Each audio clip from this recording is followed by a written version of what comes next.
Hey, it's Aishah Sinclair, and today obviously I had to have my maintenance visit to e-clinic at Sri Petaling. So we started off with the Hydrafacial, and this is a must for me. It's a great way for me to just cleanse my skin, get rid of impurities, and really just hydrate it. And then the hero of the story, Profhilo. This is my second time doing Profhilo. I wasn't as nervous as the first time.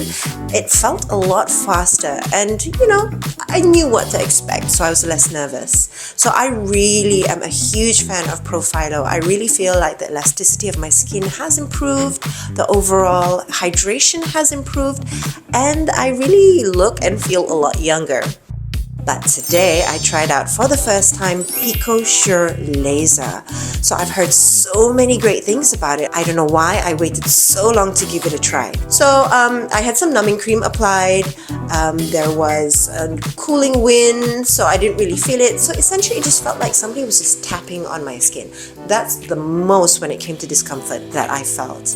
I can't wait to see the results of my little treatment here at e-clinic.